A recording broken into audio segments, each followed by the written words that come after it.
Namo Bhagavate Vasudevaya. Om Namo Bhagavate Vasudevaya. Hare Krishna, everybody. Thank you so much for joining me today and everybody today as I give you an overview of the Bhagavad Gita, the 18 chapters, to the best of my ability. So I'd like to seek all your blessings and good wishes and just thank you all for coming here so that we can all learn and spread this knowledge and also please Krishna. So thank you very much. So with this, I've made like a presentation for all 18 chapters, but I thought the way that I'd structure it is that every 6 chapters we just have a pause and check in with everybody and make sure everyone's not getting too lost because there's a lot going on. Just open up to questions and anything that everyone wants to add. So I better get started because there's a lot to get through. So Bhagavad Gita. 1 second. So first we start with chapter 1, and interestingly in the Bhagavad Gita it starts when everything is poised to action.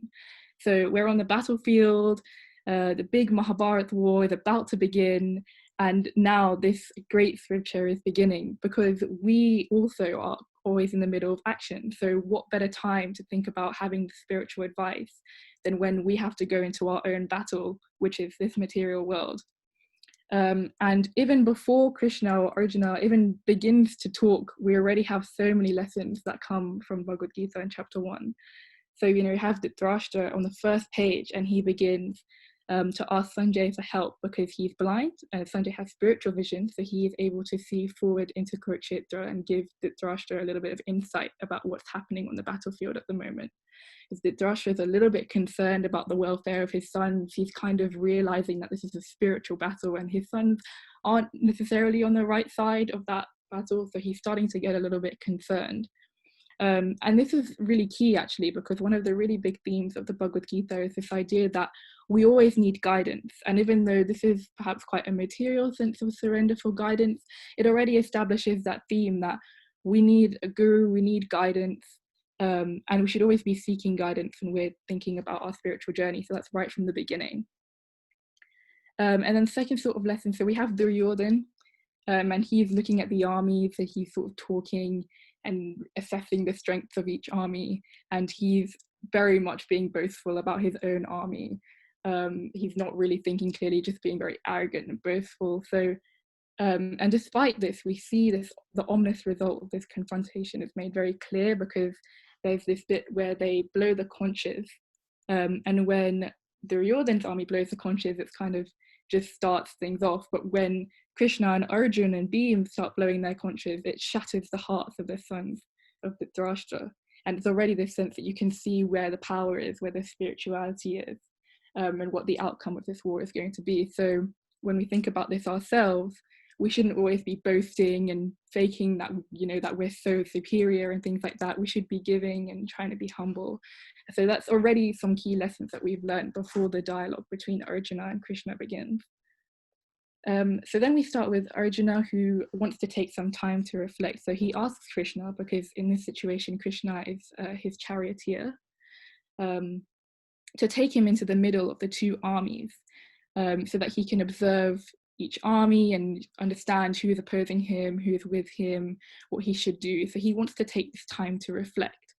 And this comes with another really key lesson for us, that we should also be always taking time to reflect. You know, if Arjun can take time to reflect right before basically the biggest battle of his life, what is stopping us from taking time to reflect before we speak, before we begin anything, and particularly before we begin our spiritual learning?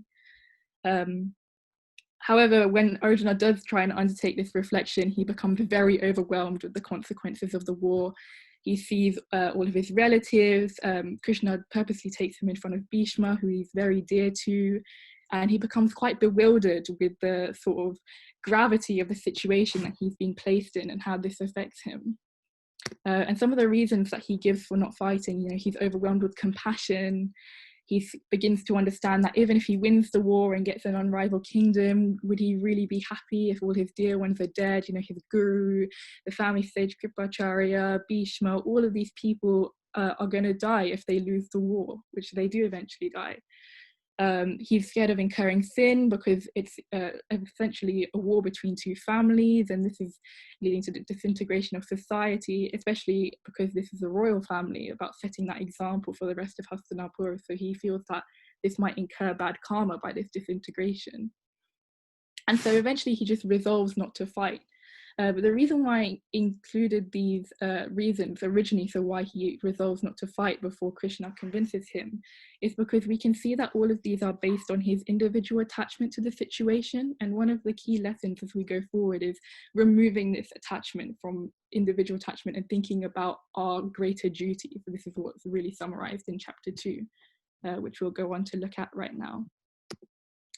So chapter 2, Arjuna approaches Krishna in this mode of humility, and he just says, I really need your guidance. I'm just so bewildered. I feel miserable. I feel overwhelmed with compassion and sorrow, and I just don't want to fight. I don't know what to do. Please tell me what to do. And so again, within 2 chapters, we have this reminder that we always need guidance. We can't tackle things on our own, whether they be spiritual or whether they be material. Right now I'm going to university. I wouldn't know half the things I knew now if I didn't have the guidance of my lecturers and my tutors. And this is a similar situation here with Arjun. He accepts Krishna as his teacher. So Krishna realizes, oh God, Arjun's quite bewildered by all this material attachment. He says, what's made you think all these thoughts? I kind of expected better, that's what he says. But he says, no worries, I'll explain everything and I'm gonna get you to fight, or I'm gonna tell you what I think you should do, and then you can make a decision. So in this second chapter, he tries to summarize the main tenets of the philosophy. And that's mainly to do with duty and like both our spiritual and our temporary duty in this material world. So Krishna says there are 2 dharmas that we need to undertake. That's first our sva dharma, so that's our sort of prescribed duties in this material world. So for Arjuna, that's that he needs to fight because he is a warrior, and the primary duty of the warrior is to protect sort of religiosity and protect the kingdom and make sure that everything is running smoothly. So for him to run away when this big war is happening would be completely against what he should do. And then he also explains that we have this Sanatana Dharma, which is achieving God and going back to Godhead, essentially practicing spirituality and being unaffected by happiness and distress. But that we can't, it would be easy for us to renounce and go straight to the forest and try and do it that way. Actually, we've got to do them side by side.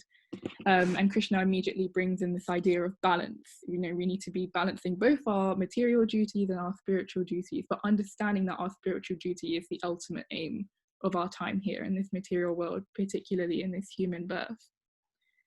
So like as it says here, the most progressive path to be alert that we have both of these duties, but lead a happy and balanced life, neither worrying that either is sort of left alone or not being taken care of.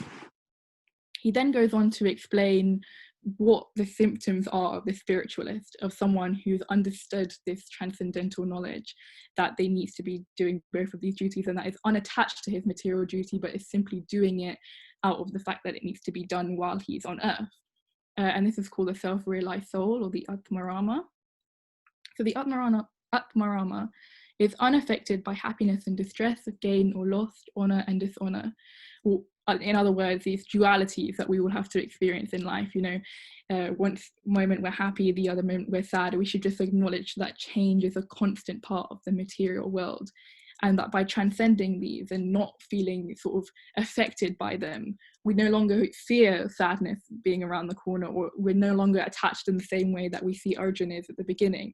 And that sort of reduces how angry we get, because we no longer feel frustrated because we accept it and we are not affected by it. So in chapter 3, basically Krishna goes on to explain a little bit more detail how we can renounce and act at the same time. And this is through the process of karma yoga. So he explains that when we act for the Supreme, we can be liberated from the laws of karma, because all of our actions are in Krishna consciousness. We're acting for God, not for ourselves, in this sense of false ego. And he explains that basically renunciation doesn't just mean that we go away and think, okay, this is too hard, so I'm going to forget my duty and just walk off to the forest.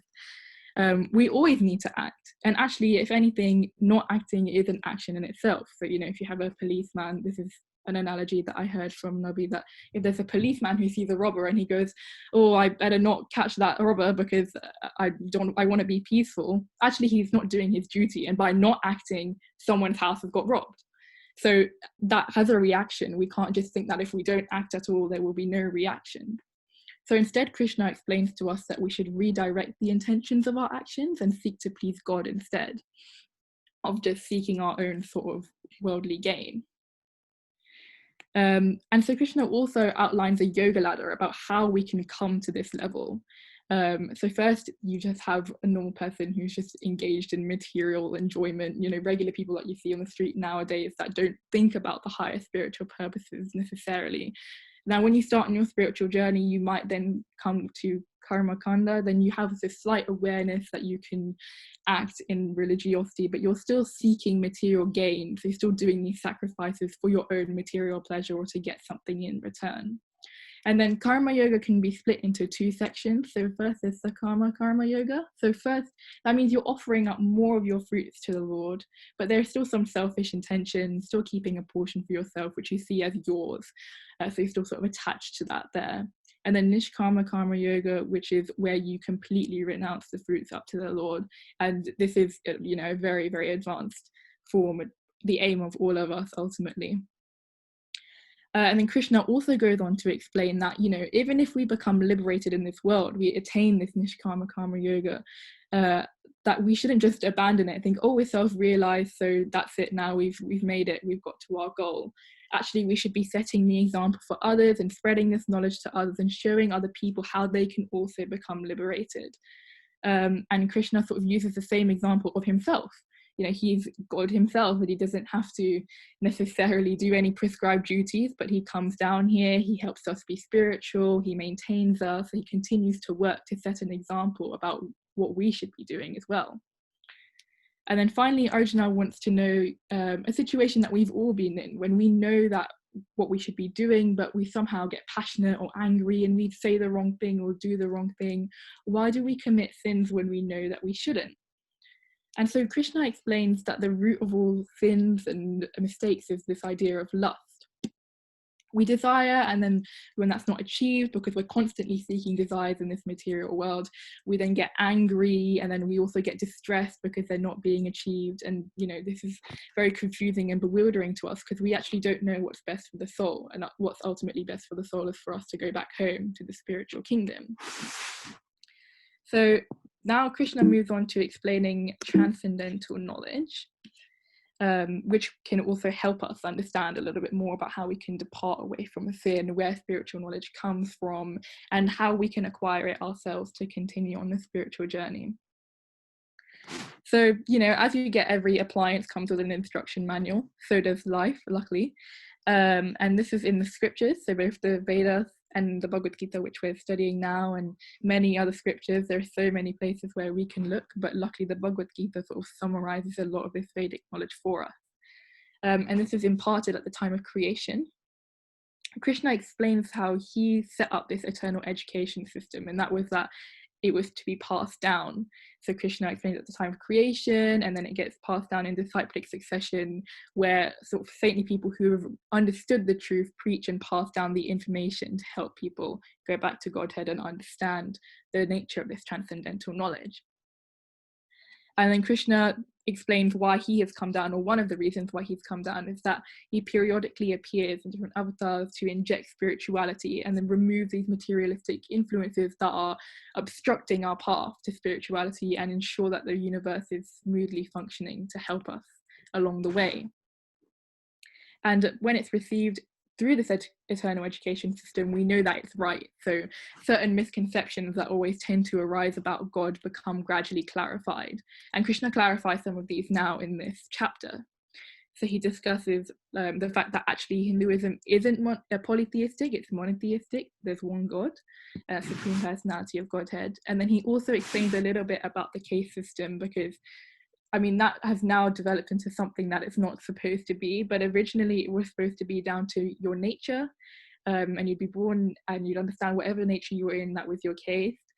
So, you know, if you were very intellectual or good at teaching and good at studying, you'd be a Brahmin, for example. If you were good at laboring, you'd be a Shudra. And the ultimate aim of the caste system was for you to harness your qualities, both to ensure the smooth functioning of your Svadharma, and then to harness that to your Sanatana Dharma as well, because you were serving God in the best way that you could according to your nature.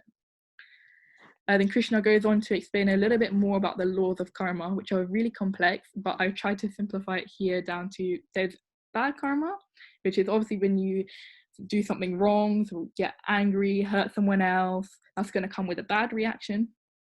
Good karma, so this might be you're very charitable, but still good karma binds you to this material world because you're going to get a good reaction, you're going to be rewarded for that karma. And of course it's good that you're acting in goodness, but we can take that one step further through spiritual activity, so that when you act in goodness, you actually offer that goodness, or you do that goodness with Krishna consciousness, and you are transcended from that and not seeking any reward or things like that.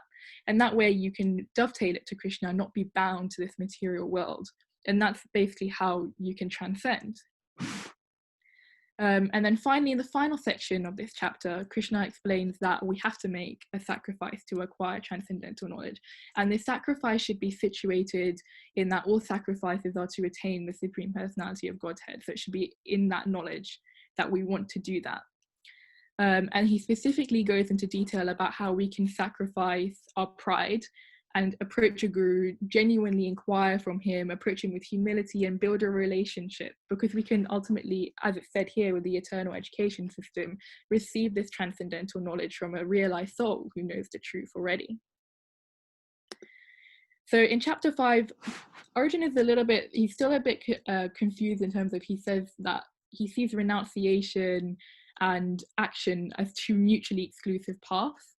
And so Krishna tries to basically clear that up a little bit further by going into more detail about how we can act in Krishna consciousness and be transcending these modes and not acting to bind us to this material world. So he goes into a little bit more detail about Nishkarma Karma Yoga, which is, again, where the results are surrendered to the Lord. And emphasizes that an individual who works in the spiritual consciousness is automatically elevated to the platform of renunciation. So that is renunciation in itself, that you could be in this world doing your duties and you would also be in a state of renunciation. And by engaging in this righteous work and then offering it to the Lord, everything that we do can become worship. So a lot of the time you think of worship, you think going to the temple, ringing the bell, doing puja. Literally the very, very basic thing, perhaps of writing, of cooking, all of these things can become a form of worship if we're offering them up to the Lord. And so the result of this is that we realize that we are not the doers, we are not the actors. The soul just desires, and if we bring those desires aligned with Krishna consciousness, we can become spiritually elevated. Then he goes on, Krishna goes on to understand that when we get this knowledge and when we've taken the shelter of the Lord, we will begin to see everyone, all the souls, with equal vision. And the verse that particularly highlights this is, the humble sages, by virtue of true knowledge, see with equal vision a learned and gentle Brahmin, a cow, an elephant, a dog, and a dog eater. This is verse 518, because ultimately we are all part and parcel of Krishna, and we all have that soul spirit quality in us. And that is in everyone. Krishna is situated in everyone's heart.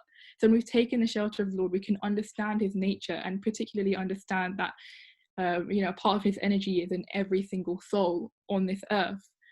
And this can be very, very comforting for us, and also remind us that any form of prejudice is not acceptable and is seen in the mode of ignorance. And then finally, in the final verse, Krishna outlines how if we understand his position, we can get peace. By saying, a person in full consciousness of me, knowing me to be the ultimate beneficiary of all sacrifices and austerities, the supreme lord of all planets and demigods, and the benefactor and well-wisher of all living entities, attains peace from the pangs of misery. So just a reminder that this surrender can give us so much peace, and understand that Krishna will take care of us because he's ultimately our well-wisher. And that's just a very lovely and comforting thought, and it just gives us a direct way to get peace, which is so scarce in this material world. So the final part of this section is chapter 6, Dhyana Yoga. And this is where Krishna basically outlines a little bit more about the system of Ashtanga Yoga. which is very complex. It requires celibacy, being very regulated in your lifestyle, sitting in meditation for many years, adopting silence. So a number of these regulations are quite impractical for us in Kali Yuga, and also very bewildering to us, as it is to Arjuna, who says, I don't think I can do that. I mean, I think it would be easier for me to control the wind and control my mind in such a way. But it also asks Arjuna to inquire about how we can control the mind, even in Kali Yuga, despite all of these material distractions. And so Krishna answers this concern, and he says, with proper practice, we can control the mind. You know, if every day we're chanting Veds, for example, we can then control our mind to not think about other things and start to focus on the Lord more by repeating. Repetition is also seen in science as a very good way of memory, and Krishna emphasizes this here. And finally, Arjun in this chapter wants to know about the fate of the unsuccessful yogi, because he's a little bit concerned that if someone takes to genuine spiritual practice, but then ultimately gets distracted or falls down from that path, that he's left the material platform but not attained the spiritual platform, and will he be forgotten? And Krishna emphasizes that he will not be forgotten, but actually he will be given a life in the next life where he can take up that spiritual practice again, and engage in Krishna consciousness again and continue where he left off. So this is the value of this process is never lost across multiple births. And although we should try our best to finish it off in this life, we should know that we're not going to lose anything if we take it up now. You know, it's not unlike everything else material, which we lose when we die. This is something that we do not lose. So that we've just closed the first 6 chapters. So I just want to open it up to the rest of this. Does anyone have any questions or anything to add? Very nicely summarized. Very clear. Your thoughts are clear. And the accuracy seems very good. I had a couple of questions. Sure. This one is a little tricky question because, but I'll ask you anyway. What's the difference between Nishkam Karma Yoga and Bhakti Yoga? I think, okay, I'm going to take like a guess, but I think with Bhakti Yoga as well, there's like you cultivate a very, very strong relationship of devotion with the Lord. So there's like the 5 rasas as well. So rather than just offering up in sort of action, you're also like in the spiritual world with the gopis, that's like true Bhakti Yoga where they're all playing hide and seek and interacting with each other in a very playful relationship as well. Is that correct? Good. Yes. Basically, you're absolutely right. Nishkam Karma Yoga is, you know, your motivation is perhaps to work and then offer it to the Lord. Whereas Bhakti Yoga, your motivation is to please the Lord through the Guru, but to directly please the Supreme Lord. So you want to establish a relationship. So that's good. Well done. That's not always easy to understand that distinction. And sometimes Karma Yoga and Bhakti Yoga are very closely linked. There's a very fine difference between the two. But I think you've captured the essence of the difference. And the second question I had was in terms of his appearance, what do you think is the main reason why he comes to our world? My understanding is, so there's multiple reasons, but I'd say the most important reason is also interacting with the devotees, because, okay, getting rid of the miscreants can happen very easily if it right when Krishna is up in the spiritual world. And similarly, sort of injecting spiritual knowledge can happen in other ways. But I think Krishna also comes for his Leela and showing and allowing people to see a very personal version of him on earth as well. Good. Yes. Because that is the way how we can go back to him. Fall in love with him, yeah. Otherwise, how are we going to build that relationship with him? And especially he says that in text number 9 of chapter 4, he says, Janma Karma Chamedini. He says, one who understands my appearance and my activities, he will not take birth again when he leaves his body, but comes to my world. So absolutely, that's you got that bit right as well. So well done. Thank you. Anybody else? Any questions? Any comments for Sanjana?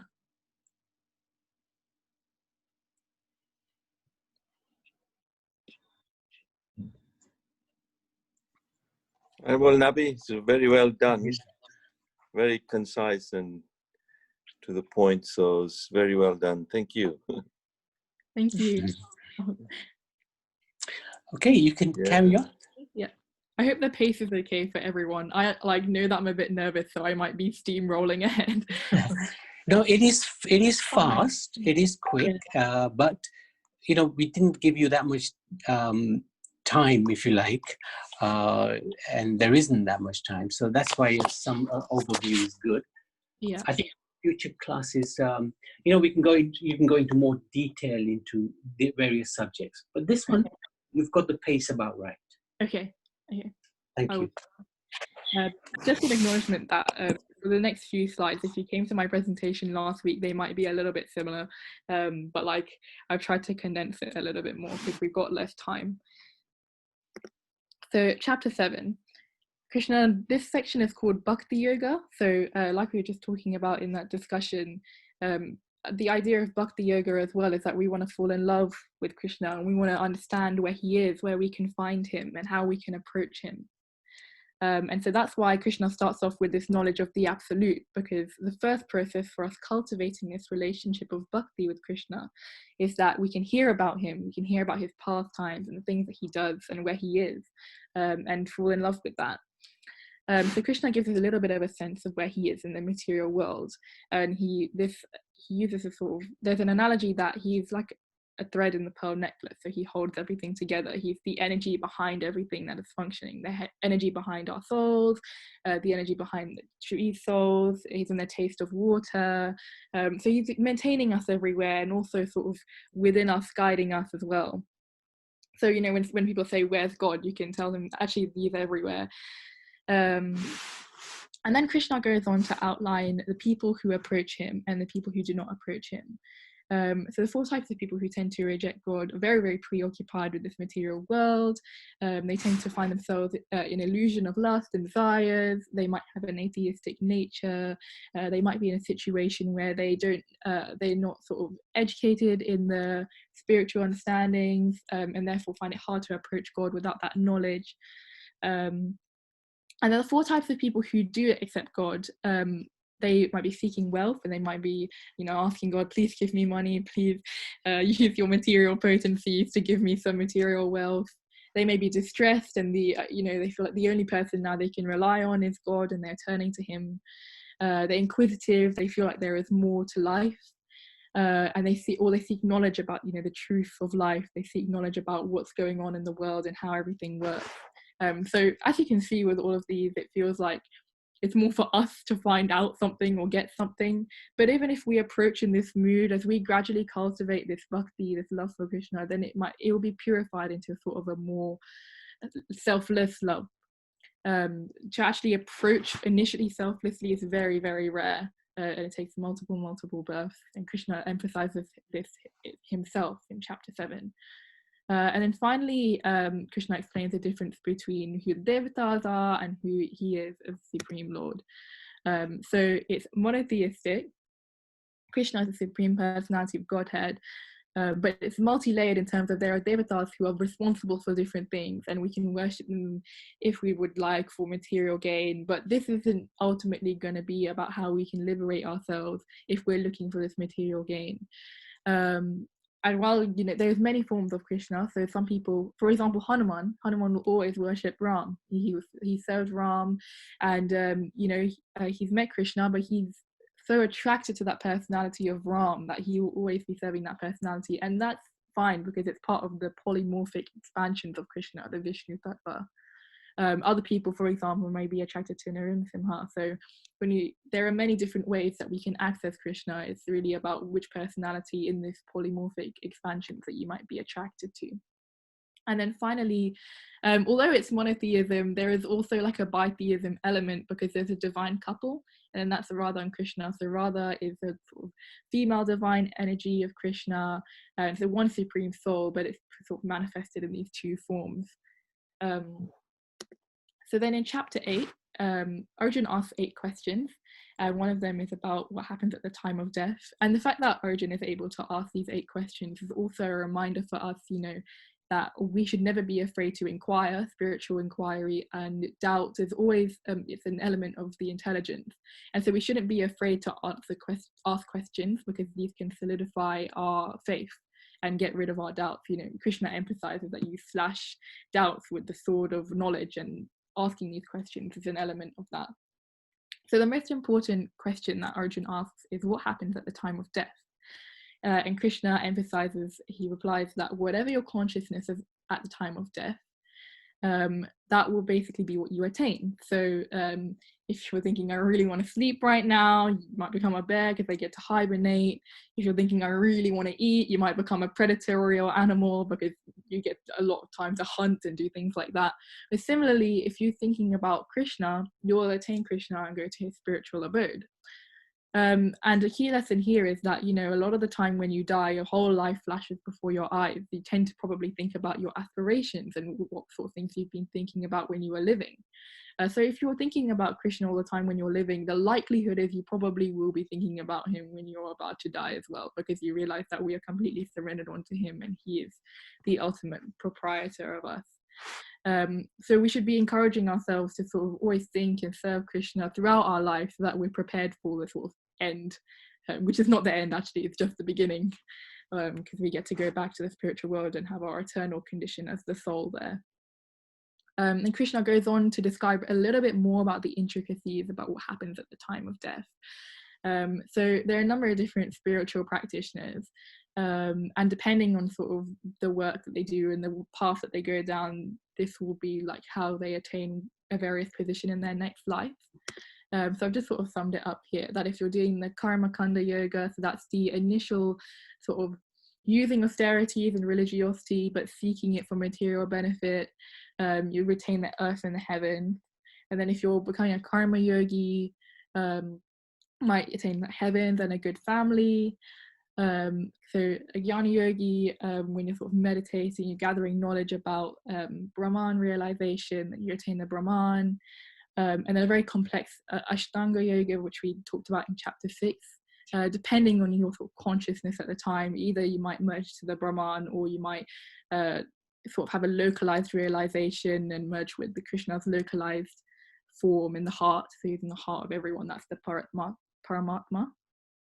And then if you have that ultimate devotion, that willingness to develop a relationship with the Lord, then you attain Golok Vrindavan or Vaikuntha, which are the two spiritual sort of planets. And then finally, Krishna describes sort of what happens to the yogi at different times of passing, and then the supreme position of the devotee that can sort of transcend these complexities of the other yogas. So if you're an Ashtanga yogi, you're dependent on these external circumstances, one of which would be the position of the sun. So if the position of the sun is in the north, you're lucky. If your position of the sun is in the south, you attain the moon planet, but then you get cast back into the material world. So even after all your efforts of, you know, sitting up straight for years and being silent and being celibate, there's still a possibility that you don't even attain sort of the aim of all those practices. However, because the devotee relies simply on the mercy of the Lord, he's not seeking salvation, he's just seeking the relationship to serve the Lord, that Krishna is overwhelmed by his love. And so he continues to offer all of these types of liberation. All the devotee says is, I never want to forget you, I just want to continue to serve you. That's his state of mind. And that's sort of why he attains the supreme position, because he conquers Krishna by his love. So chapter 9, it's a very important chapter, which is why it's right in the middle, protected, and it's the most confidential knowledge. It's described in the chapter itself as the king of knowledge, and it's the essence of the Gita. So Krishna explains that before he imparts this knowledge, is that we have to be unenvious and we have to be faithful. We have to really have faith that he is there for us, he is our maintainer, he's the supreme Lord, and we also don't need to envy that position, but understand our position as a sort of in service of him. Then he goes on to explain a little bit about his inconceivable nature, how we're all in him, but he is not in us. And this is sort of summed up by Chaitanya Prabhu's practice, which is Achintya Bheda Bheda Tattva, which means inconceivable oneness and difference. And sort of in the name, like it's very inconceivable to understand how Krishna doesn't split up, and yet he's everywhere as well, but he's not fragmented. So it's very hard for us to sort of put those two things together in our minds. And then there are also, Krishna again addresses a few misconceptions about the Lord, and he affirms the status of worshipping him exclusively again, even though when Krishna comes down, his form looks human, because we're actually in his image rather than he is in our image. We shouldn't mistake him for an ordinary human, even when he descends to our world. And so, we should see him as without a second. His personal form is a very, very elevated form, and we'll see this later in a few chapters in chapter 11. And also Krishna emphasizes in verse 926 that we should worship him according to our capacity. So it doesn't matter, how much we offer, as long as we offer from a place of love, and that we offer, as much as we can. So even if that's just a leaf, if all you have is a leaf and you offer that with full love and devotion, Krishna will accept it, and he will see it as an mark of your great devotion. And finally, Krishna describes sort of, even if someone commits this very, very abominable action, even if he commits the worst sin, if he truly, genuinely repents and he becomes engaged in this practice of bhakti, he can cross the ocean of material desires and he can attain the spiritual world. And just a reminder of like the mercy that we are afforded. So how grateful are we that we can take up this practice, and that no matter what happens, no matter, if we've made mistakes in the past, we can now ground ourselves in this practice and be liberated. So chapter 10, we learn a little bit more about Krishna's nature, because Arjuna is his dear friend, and he cements that relationship by honoring his request to tell him more about his opulence. So he emphasizes that he is unborn and beginningless, he's the source of all our qualities, and that how the sages came directly from his mind. And some sort of examples about how we see the Lord as the source of everything. He's the source of the grandeur of the letter A. He's the source of the grandeur of the poetry of the Gayatri Mantra. He's the source of the wisdom of the sage Vyasa. So these are some great examples of his great opulence and the source of these things. And we also see how, especially like how Krishna is doing now, how he reveals himself to his devotees and he destroys their ignorance, which is exactly what he's helping Arjuna to do, dispelling his bewilderment through this knowledge. And if we trust him, we also can be dispelled from this bewilderment, strengthen our faith, and get more knowledge.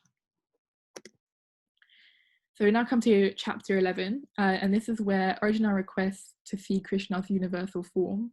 And it should be understood that Arjuna does this on our behalf to set the standard, that we shouldn't just accept anyone who comes down and says, I'm God, you say like, show us your universal form then, or show us the markings. There's certain sort of indications of truth for God, and this is one of them. And this is because Arjuna accepts Krishna as supreme in chapter 10 already, so this is how we know this. So Krishna honors this request as well, and he shows his universal form to Arjuna, who becomes so bewildered and fearful. As you can see here, there's multiple heads, multiple things going on, creation happening, sustaining happening, destroying happening. He sees Dronacharya, Kripacharya, Bhishma, all of these characters being crushed by Krishna given the imminent war. And so he becomes bewildered and describes him as so fierce of form. Who are you?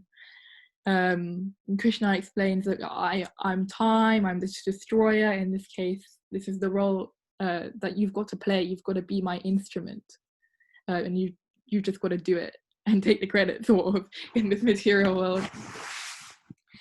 And so then after that, because Arjuna is so bewildered, Krishna goes to his four-handed form, and then he goes to his two-handed form and alleviates this bewilderment and this fear. And he explains, that form might have looked pretty awesome and pretty grand. Actually, this form, my personal form, it can only be understood by having a devotional relationship with me, by undergoing devotional service. You can study this great form of mine, you can study the Vedas, you can undergo the most serious penances, and you still won't understand my personal form unless you seek to have that relationship with my personal form and devote yourself entirely to me. So this is a really main lesson of the universal form, that we should be thinking about Krishna's personal form, and this is emphasized in chapter 12. So Arjuna asks, should I worship your impersonal form or your personal form? And Krishna basically says it's much easier to worship his personal form, because you have something that you can envision, you have qualities that you can fall in love with and have an actual image in your head. What are you meditating on? It says, those who fix their mind on my personal form and are always engaged in worshipping me with great and transcendental faith are considered to be most perfect. And while we can worship the manifest, it is very, very difficult. The unmanifest even, that's very, very difficult. Although we might at last achieve this state, advancement is very, very troublesome. If there's so many distractions already, that if we have no personal qualities to meditate on, it can be very, very difficult to sort of get that consciousness that we need, that Krishna consciousness. And then Krishna gives various options as to how to reach the highest platform. So he says, just make a start. The ultimate aim is that we think solely of him, but we might not be able to jump straight to that stage. So if we can, maybe we can try and follow the regulations of bhakti. If we find that this is too advanced for us at the moment, we can try and work for him. So kind of getting to that stage of nishkama karma yoga, renouncing our fruits and offering all our fruits onto him. And we might not be ready for that level of renunciation yet. So then he just says, begin your regulated spirituality, start gathering knowledge about me, hear about me, thinking back to the chapter 7, getting that knowledge of the absolute, getting that faith firm so we can advance up these stages and maybe begin renunciation as well. And finally, Krishna outlines qualities that are very, very dear to him. So these can be categorized in our dealings with ourselves, our dealings with others, and then towards challenging situations, and then our dealings with the Lord. So being humble, being devoted, being equipoised in challenging situations, being kind, being considerate, things like this. Krishna is very, very dear. These qualities are very, very dear to Krishna. So that's the end of the second section of Bhakti Yoga. So again, I thought it would open up to any questions or comments. Excellent. Very well summarized again. And yes, I like the way you phrase the concepts. It's very good. Only question I had, which is quite a challenging area to understand. When the yogi, the Astanga yogi, is in meditation and perfects his life, and perhaps gains realization of the Paramatma. So not the Brahman, which is the sunshine, but the Paramatma, which is like the sun disk, rather than the planet itself. So when he gains that realization of Paramatma, he doesn't necessarily merge with the Brahmajyoti. Possibly he could, but it's likely that he will have established a individual relationship with the Supreme Lord because he's focused on the Paramatma. But because it's Paramatma, his destination will be in the spiritual world, perhaps in the Vaikuntha planets, but very difficult to completely pinpoint that destination. Yeah. So that's very good. Very good. Thank you. No, thank you for that, because I actually always found the Paramatma like a little bit difficult to understand exactly what that realization / destination was. So thank you for clarifying that. Yeah, it is a little challenging because Paramatma is in everybody's heart, and if you've realized the super soul in your heart, where will you go in the spiritual world? That's a little challenging. So maybe we'll do some research in the future and work that one out. Any other questions? Hare Krishna. Hi. I think the summary is it's really cool. I did have a question. It relates to what you've just asked or mentioned about Mahaprabhu. If somebody has got to that realization of the Paratma, but they feel that there's more, like, you know, like we know that there's the next level as well, Krishna. Then what happens if you haven't, you've got there, but you haven't got to Krishna, but that's where you want to get to, but you haven't? Do you just fall down? You know, not fall down, you eventually, you still go into the cycle, but you just say maybe turn up in a slightly more in a more spiritual family or something like that. Is that what happens? Sanjana, do you want to have a stab? I think so. What do you think would happen? I think that's probably what would happen, because I think in chapter 6, Krishna sort of mentions that if your ultimate goal is Krishna, like personal relationship with Bhakti Yoga, I think that you would be able to sort of carry on if you had that motivation within you, within your soul, that desire, that you'd be put in a position where you could cultivate that those qualities and attain that realization. But I'm not entirely sure. Yeah, I think you're right. I think you're absolutely right that if one had attained, say, Paramatma stage and knew that there was something beyond that, but not quite reach there, that person actually is at the liberated stage, Priti, and he definitely will not fall down. The Lord will afford him the opportunity to make that further advancement. And the example, there is one example that I can think of, there must be many, but there's Bharat Maharaj, who attained the level of bhava, which is just next to prema, the highest fruit of Godhead, love of Godhead. But unfortunately, he didn't quite take that next step because he became attached to a deer. So in his next life, he became a deer, but he remembered his last life. And in the life, and then he went to the sages and he took association with them. And then when he left the body of the deer, he became a Brahmin. Again, Krishna allowed him to remember his past 2 lives. And he decided, that's it. My focus is simply Bhagavan. I'm going to act dumb. I'm going to act stupid. Nobody's going to bother me. I will just focus on the Supreme Lord. So Krishna will facilitate the spiritual seeker if there is that that flexibility the Lord will give him in order to find him, because that's what he wants. He wants us to find him. Does that make sense, Priti? That's great. That's perfect. Thank you. Thank you very much. Okay, perfect. Should I go ahead and try and finish? Yeah, I think so. Unless anybody else has got a question. No, carry on. Very good. So in chapter 13, Krishna tries to sort of elaborate on what we've seen in the first 2 sections, but he goes into a little bit more technical detail, particularly in this chapter. So Arjun would like to know, he asked Krishna to define the 6 subjects. Prakriti, nature; Purusha, the enjoyer; Kshetra, which is the field of activity; Kshetra Jnana, which is the knower of the field; Jnanam, which is the knowledge and the process of knowledge; and I don't know how to pronounce this, which is the object. Yes, Gyanam. Yeah. So first of all, Krishna turns our attention to Kshetra and Kshetra Jnana, which is, so the Kshetra is the field of activities, which is like our material body. That's what we use for the soul to enact its various desires while we're on this material platform. And the Kshetra is made up of 24 qualities.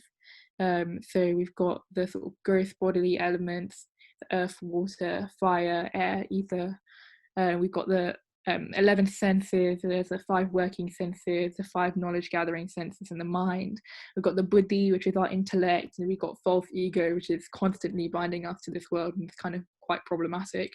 And then there's the pradhan, which is this unmanifest total sum of these elements when they've not manifest and come into contact with the material nature yet.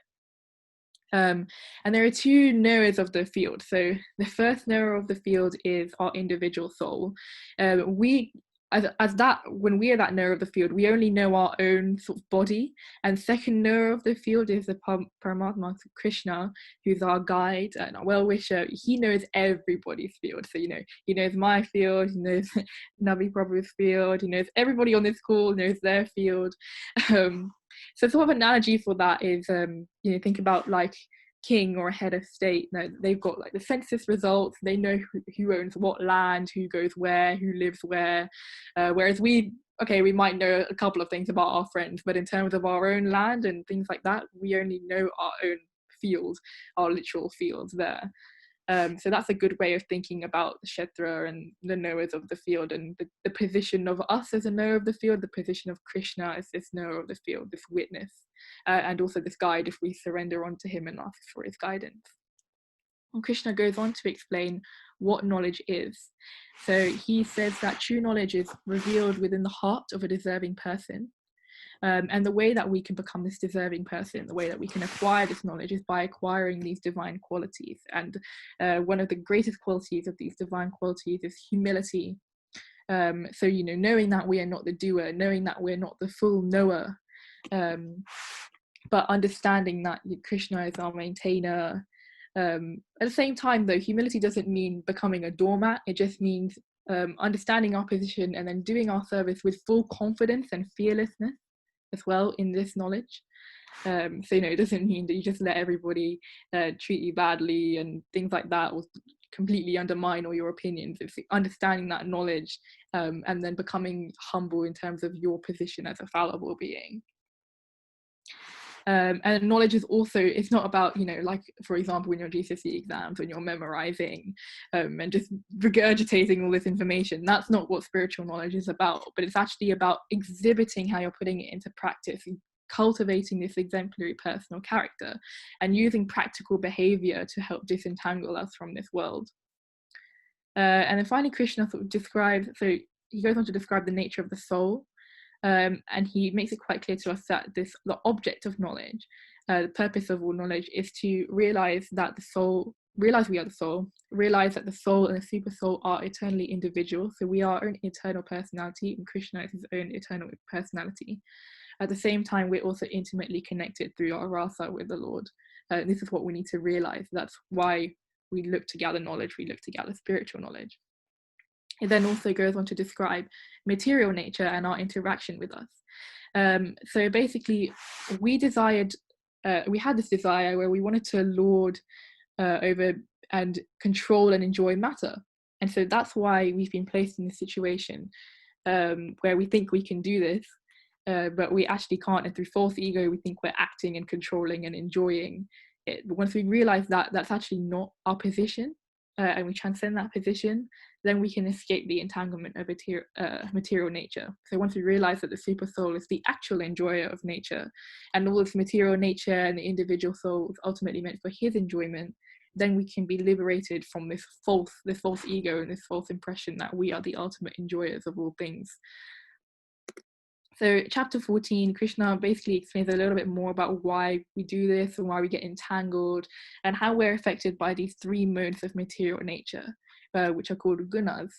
So we translate the word guna into mode, but interestingly it means rope or thread, because this is quite literally how we're bound to the material world. And these three modes influence our character, our behavior, and our approach to life.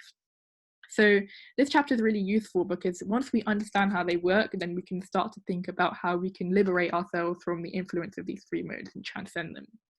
So Krishna explains that the modes compete with each other for supremacy within an individual. So passion wants to dominate, or goodness wants to dominate at one point, or ignorance might want to dominate at another point.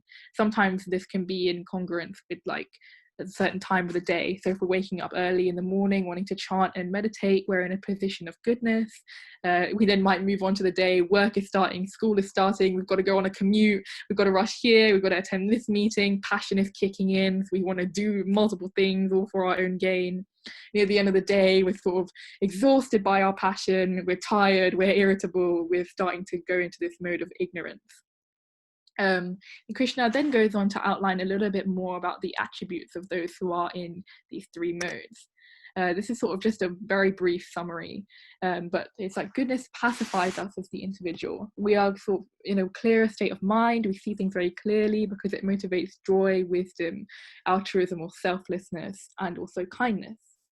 On the other hand, passion is said to confuse and provoke us because we're always so greedy for more, and when we don't get what we want, we get very angry and frustrated. So that's kind of the effect of passion on our activities. And finally, ignorance is said to obscure and impede our life. Because we are oversleeping, we become very indifferent to our higher purpose, or any purpose really, become very inert and lazy, and sort of we can't execute any of our duties. We don't seek knowledge outside of any bounds. We're just stuck in this sort of rut. So that's what ignorance does to us. And so finally, Krishna explains that a perfected transcendentalist wants to transcend all of these three modes. So even though goodness allows for this clarity, it's still, actions and goodness can bind us because these actions are still material. So if we're dovetailing them to Krishna, we're dovetailing them in spiritual activity, then we can become perfected transcendentalists.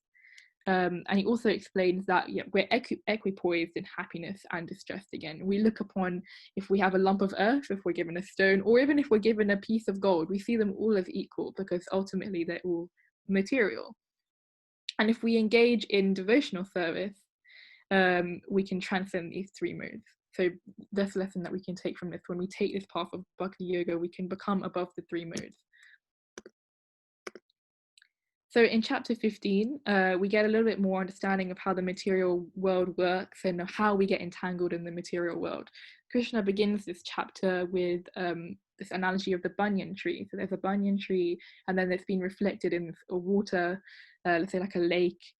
That's the material world. So you might see the reflection and the real tree side by side, and they might look exactly the same from a distance. But then when you come closer, you can't touch a reflection, whereas the spiritual world is the real world, the reality, the substance, and the true satisfaction. That's where it's found. And you can actually reach it and touch it and interact with it, whereas you wouldn't be able to do that with a reflection if we're thinking about it in sort of analogy. So Krishna then goes on to give us a little bit of a glimpse into the spiritual world. And he highlights that the spiritual world is perfect, complete, and completely fully satisfying. So it's paramam mama. That's describing this, how it's so full of the six opulences. It's so beautiful, perfect, peaceful. And verses 15:6 gives a little bit more of an understanding about what the supreme spiritual world looks like. He says, that supreme abode of mine is not illumined by the sun or moon, nor by fire or electricity, and those who reach it never return to this material world. Krishna then goes on to sort of give us an understanding of how he maintains us at every level. So, with the growth body, we have provided the ability to get water, to ensure that it's well nourished through food. All of that is sourced from Krishna. He also sustains our ability for mind and intelligence, keeping it firm and giving it the ability to gather and understand knowledge based on our consciousness. So particularly in the human birth, like we've been sustained with that consciousness to now try and attain spirituality as well. So we should really be taking advantage of that. And Krishna also maintains us spiritually. So if we decide to take this path, he is going to help us become more determined and guide us from where he's situated in the heart of the Paramatma. And then finally, Krishna goes on to explain the nature of different living entities. So we are Ksara, which are the fallible living entities, which is why we're down in this material world, because we've decided that we wanted to leave, we wanted to try and enjoy material nature, and see if we can be the enjoyers. Obviously, that's not really worked out that well for us, which is why we want to undertake this path and go back. Then there are the infallible living entities. So these are living entities in the spiritual world. They've had this undeviated desire to serve the Lord. So they never fall down to the material world. They remain as eternal servants of Krishna. But Krishna emphasizes that even these beings are distinguished from God himself. So even liberated souls have a separate identity from God. And when we attain this liberation, we will also, have our own personality, and God will have his own personality. The relationship continues there when we attain the spiritual abode. So in chapter 16, Krishna allows us to have a little bit more insight into the divine and demoniac qualities, so we can understand, what causes us to go down the wrong path, and what we can cultivate to help us become more saintly and transcend these sort of qualities that can make us weak in our desire to attain spirituality. So the qualities of the saintly persons, there are 26 of them, but these are like a few of the key qualities, which are fearlessness, purity of mind, self-control, so controlling the senses, not being captivated by material opulence, which is ultimately nothing compared to the spiritual world, as we've seen in chapter 15, studying the scriptures, being austere in our speech and our state of mind, in our practices, non-violence, truth, having the spirit of renunciation, being compassionate to others, forgiving others, and having an absence of pride. Krishna also says to Arjun, don't worry, because you've got these qualities, you've cultivated them. In that era, there was a little bit more distinguishment about, some people were just divine and others were demoniac. They were becoming closer together, like Duryodhan perhaps would be associated with the demoniac, whereas Arjun with the divine. But in this era of Kali Yuga, actually they're right in us, both divine and demoniac, and we can switch from one to the other in the matter of seconds. So it's even more important for us to understand these qualities and pick out the demoniac ones and keep the divine ones. So this main 6 demoniac qualities are hypocrisy, pride, egoism, harsh speech, and ignorance of higher values, so not understanding that there is a higher spiritual path that we should be cultivating. And Krishna explains that on this tree of the material world, these divine qualities can elevate us, whereas if we fall back down into these demoniac qualities, we get degraded and get more entangled in the tree, trying to pursue these desires that ultimately mean nothing, and we're just hopping from all these branches and not getting anywhere. While these qualities can be the result of nature and nurture, so we might be born with demoniac qualities based on our past life for whatever reason, we can overturn this fate. If we're determined to get over these demoniac qualities and to cultivate divine qualities and to go on this spiritual path, we can do that, and Krishna will help us be firm in our devotion and our determination as well. And finally, Krishna explains how to escape, again re-emphasizing how to escape to the supreme destination. He explains again that lust, anger, and greed, these are the 3 things that bind us, that really lead us to these hellish planets, because we get so caught up in this material desire, we become evil and angry and just so frustrated all the time. And so if we do fall victim to these qualities regularly and continuously, then this leads us to the hellish planets. But this isn't like an eternal hell or punishment. It's not like dogmatic punishment where you just stay down there forever. It's a reformation. But we don't really want such shock treatment, so we should try and avoid it and just follow the scriptures as a guidebook to cultivate these divine qualities. And this is explained a little bit more in chapter 17.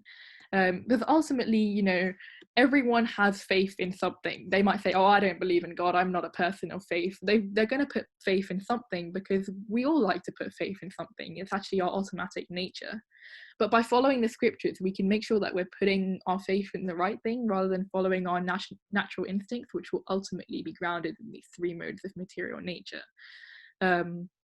So Krishna elaborates a little bit more about how we can think about this in our daily lives. So he outlines foods that are categorized into the 3 modes of material nature. So the food is good, that is good, like good fatty. I'd put that in brackets because like they're a little bit of a distinguishment. Nourishing and very pleasing to the soul, that's in goodness. And then food that can be too pungent or spicy, that can elevate our mode of passion. And foods like meat and other foods born in darkness or involving sin are in the mode of ignorance. And then Krishna elaborates a little bit more on these different types of austerity. So we're always going to have to do austerity again, even if you don't believe in God. Like, for example, if you wanted to do science or something, you have to sacrifice your immediate pleasures to attain that long-term goal of your degree. For example, you might have to sacrifice some spending to fund your degree. There's always going to be austerity, but the best type of austerity situated in pure goodness, again, is founded on bhakti and lacking selfish motivations, but is purely for service and devotion of the Lord. And again, we move on to types of charity, is that the soul always wants to serve other people, and that's why we find, to a greater or lesser extent, depending on the type of person, that everyone will have a charitable disposition. And we, according to whatever their faith, we will make efforts to help others. But charity in the mode of goodness has, certain parameters. We never want to see someone hungry, and obviously we might want to help them. Sometimes the instinct is to give money or to just give any food. First of all, giving money, we don't necessarily know how that might be spent, and it might actually detriment their spiritual life.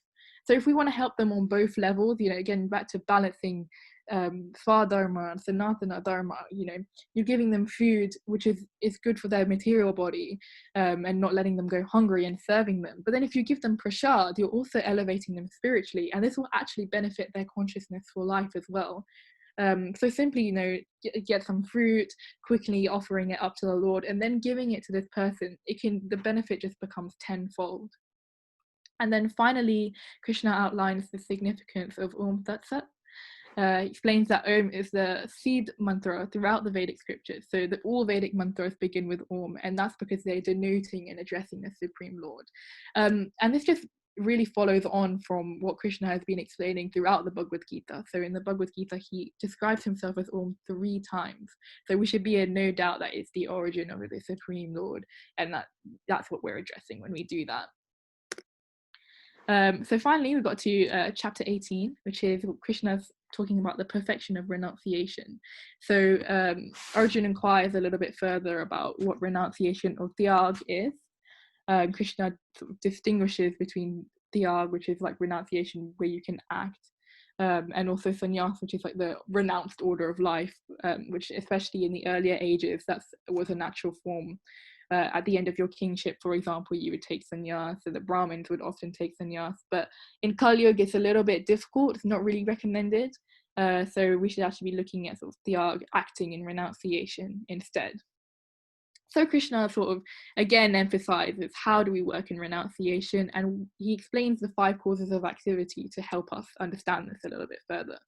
So in any activity, there's the individual soul, the body, the senses, the endeavor, and the super soul. So the individual soul desires, the super soul sanctions, and then the body and the senses are able to sort of act this out as the field.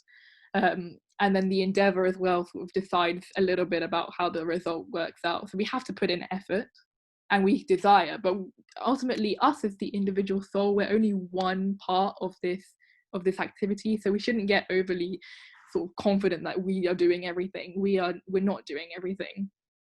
But however, working in the spirit of detachment, understanding that we have such a small role in activities and offering the fruits of our labor, we can functioning in this world and also remain aloof and not get caught up in false ego. So this is something that's come up throughout each chapter. But again, Krishna is leaving us in no doubt about how we can work in renunciation by emphasizing this practice again of karma yoga and also bhakti yoga and being devotional in our activities.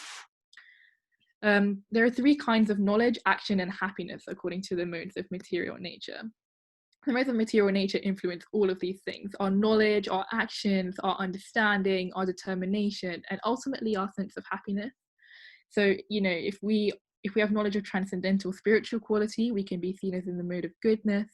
If we act with detachment, in sense of duty and with the Supreme Lord in mind, then we're acting in goodness. If we understand what should be done, what constitutes religion, and how to become liberated, we are the mode of goodness. And then in terms of our determination, if we're determined, steadfast, and fearless in our devotional service, then we can be seen in goodness. And if we achieve a sense of transcendental happiness, we should be looking to do this even if chanting and things like this, all of these things that seem alien to our nature, seem like poison in the beginning. If we undertake this practice of bhakti, even if we might see it as difficult in the beginning, it will produce nectar, transcendental happiness. Krishna also outlines how the modes influence, passion and ignorance, how they influence these things. But I mainly focused on goodness because of limited time and because this is probably what we actually want to attain. So I just focused on what we should be looking to do. Then Krishna goes on to explain the Varna ashram system. So this is again sort of like the castes and how that works and how society was intentionally supposed to be structured. So ideally we should be aloof and unattached workers, but since we're conditioned by the modes of material nature, we have certain qualities, and these qualities tend to be sort of needed for the 4 types of work that help society function. So like Brahman, the intelligent class, Kshatriya, which protects and out of duty makes sure that Dharma is predominant and protects society from any external threats.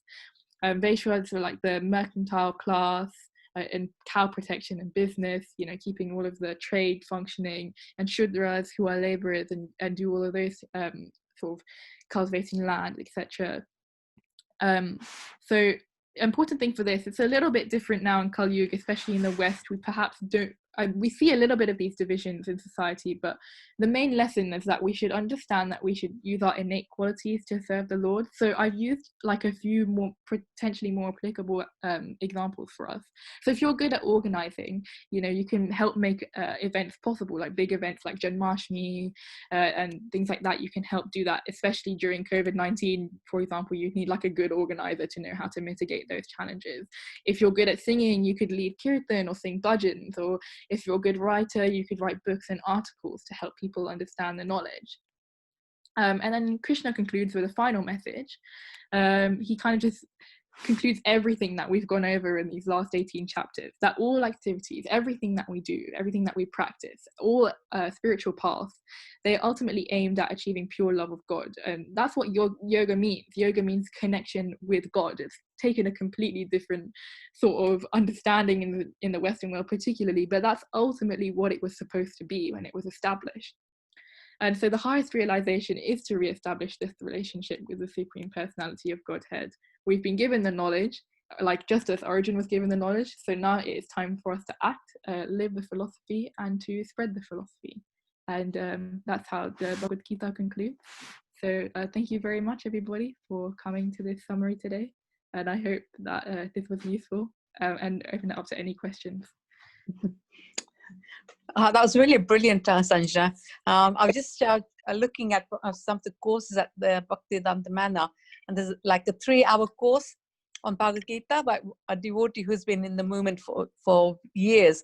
But you've done it in an hour and really brilliantly. So I would say you're on par with him. Thank you so much. Only by your guidance. Yeah. She wants me sacked because it's taken me 50 hours. No, you can't say that. Right. She's good. She did with such confidence, such clarity. She was a bit fast for my liking because I'm older, so much older, but I think you did an excellent job and I really commend you. Thank you so much. Thank you so much, everybody. I mean, only by these classes and by everyone's realizations and all of these things could I have put together anything like this. So honestly, I was so nervous. I was so yesterday it hit me when I saw the WhatsApp message saying that I was undertaking this whole thing. I was like, wait, am I? It's very good. I think the beauty, and there's two things which I feel very happy that, you know, it's always very gratifying when somebody takes to understand the philosophy, which is what you've done. And you also can not just understand it, but you can not just repeat it, but you can understand. You can also, you know, like verbalize it so nicely so that others can understand it in a different way. That's one aspect. But the other aspect, which I'm really feeling happy, that you're actually living it. You're chanting, you know, your diet's changed. So you're actually putting the principles into practice. And that is the whole point of the Bhagavad Gita. It's supposed to reform completely. And I feel very happy that, one, with your presentation, but also your whole mood is a very good mood, you know. Thank you. Thank you so much. Keep it up. Anybody else would like to? Is you? Yes. This must be your uncle.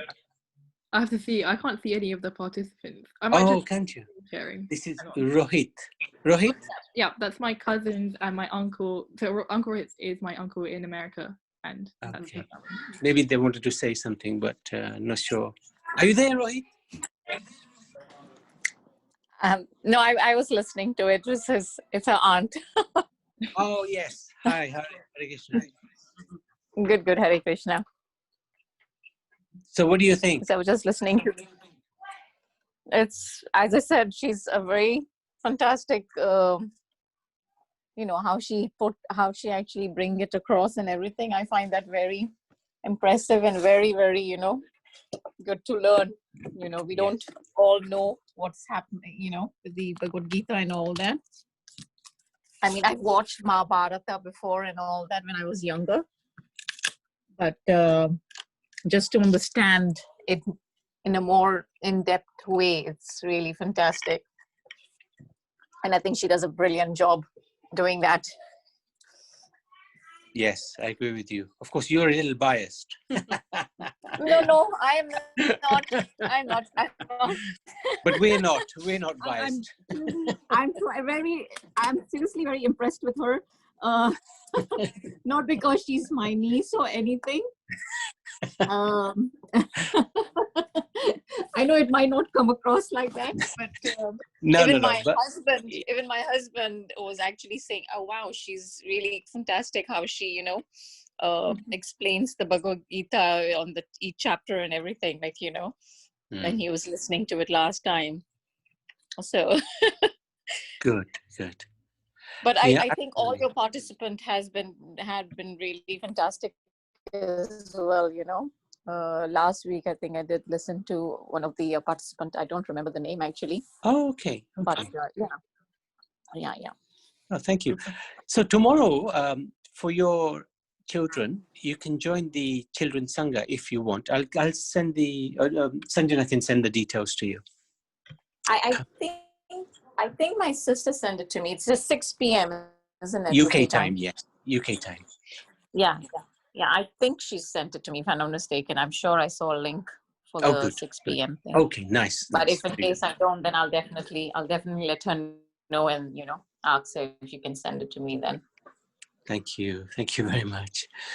Anybody else? No problem. Any questions? Any comments? Karuna. Hare Krishna. Amazing, Sanjana. I felt like drowning in a transcendental tsunami of philosophy. Oh, Hare Krishna. Really incredible. Now you know how I feel when you sing. See, I'm not biased. You see, you get another comment also from someone else. Yeah, we are 100% biased towards her. Very well done, really. She does it really fantastically, you know. She really does it. I think she really does a fantastic job, you know. Really fantastic way of, you know, bringing it out and everything. It's really fantastic. I think this is perhaps, hopefully, something that if she's really got interest in this, she can really help people in a very big way. And let's see how the Lord develops this going forward. Definitely. Yes, definitely. Karuna? Yes. Okay. Did you want to ask a question? No, okay. I think we should test her as well. Yeah, no, I'm happy actually. I like being challenged. No, it's okay. And the thing is, the questions I did ask you, you got them right, even though your experience is somewhat, you know, you haven't been doing this for that long, but you had the general direction spot on. So that was good. That was gratifying. That's very good, actually. Yeah, Krishna book was helping a little bit with that because I've read like a few chapters, so Krishna book, yeah. that informed my understanding. So that's been really helpful for me. Preeti? Yeah, I just wanted to say that was really nice. It was amazing. You did it in less than an hour and a half. The whole summary. Yeah, it's amazing. And yeah, like what you said about asking questions and getting it there. Like you did mention, you answered that stuff where I had the question: what happens, you know, when you get the Paratma stage? Yeah, you do just you get somewhere. Or you you're at that place where you can come back to wherever your spiritual credits were. But thanks with the back of the Bharat story as well. Yeah, I thought it was great. Really, really good. Yeah, inspiring. Yeah, very inspiring. You're next, Pretty. You know that. You know that normally indicates yes in Bharat. That's the one, yeah. I particularly like something you mentioned about the food in the mode of goodness and how you related it. Oh yeah, the charity. That was really well put. I really like that. Mixing the Swadharma and the Sanatana, that was superb. So, very good. Anybody else would like to say anything? Oh, Pitamba, yes. Hare Krishna, Prabhuji. Congratulations, Sanjana. That was, I've already been to university and I've seen a lot of lecturers. And I'll tell you one thing, to keep my attention span, you know, for that long, it was absolutely brilliant. You know, you had me fixed. I was just like listening and it was all to the point. There was no waffle. And, you know, it was really good. You know, it was, you know, to be honest, I haven't even heard many pracharak who know the Bhagavad Gita, you know, do a summary like that. You know, that is absolutely, you know, fantastic. Congratulations. Congratulations to your parents too. And also congratulations to Nabhinandan Prabhuji and It's Madhav. all of us. It's You know, Krishna, actually. because what it is, right, it scared the life out of me. I'm thinking, oh my God, you know, you should be doing stuff like that. You know, you should know all this, what she's saying. And, you know, you've kind of whacked in a Duracell battery within me. So thank you. Hare Krishna. And Pitamba is being humble because he does know a heck of a lot. I've seen what he's done. He's very good.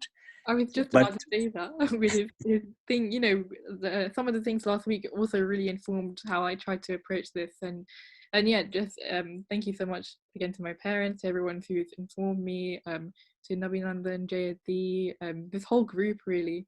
And definitely it is Krishna, because this whole day I was so nervous. By the end, by 3:30, I was praying. I just said, Krishna, just guide me, just help me do it. And I don't think you missed too much as well. You gave a good summary. Govinda Prabhu? Haribol, Hare Krishna. Hare Krishna, great. You can hear you. Yes, Prabhuji. Well, I will say, as Guru Maharaj has mastered the whole Bhagavad Gita, 700 verses, he knew it by heart. So when I heard her, I listened her that I just reminding me Guru Maharaj while he was doing Bhagavad Gita class. So Guru Maharaj was telling any verse, you just ask, I will just tell you any time. It's a verse, the whole verse with an explanation and all. So this summary, when I listen to this carefully, then that remind me Guru Maharaj. That remind me Guru Maharaj. That's the highest compliment. You're too kind. I honestly, I can only aspire to get to a stage where I can quote. This is what I used to be so impressed. Still, I'm so impressed when I used to go to Nabi's in-person classes. And he used to teach us a little bit about the philosophy, and he just quote a verse off the back of his head, and I was like, "What? I can't do that." You will. And actually, Govinda Prabhu made a good point. Guru Maharaj knew all of the verses of the Bhagavad Gita by heart, and he could quote at any moment. You know, he was just the most amazing personality. So at some point, you know, you can learn 1 or 2 verses and then see how you go. So by next Friday, perhaps you can do all 700. Only joking. No, thank you, Govinda Prabhu. That was a very, very nice realization by him, actually. That's a really amazing comment he made. Very nice. Thank you. Anybody else? She was brilliant. That's all I'd like to say. Absolutely brilliant. my hats off to you. Oh, thank you. Hare Krishna. Thank you. Hare Krishna. Okay, well done, Sanjana. I think, if there anybody else who'd like to make a comment? Okay. No, superb. Well done. Very pleased. Bhagavad Gita ki jai, Srila Prabhupada ki jai, Guru Maharaj ki jai, Sanjana ki jai. Well done. I'm very pleased. Hare Krishna. Yeah, everybody, everybody on the group who came and helped me, and Krishna for attracting me to these classes. So thank you, everybody. Hare Krishna.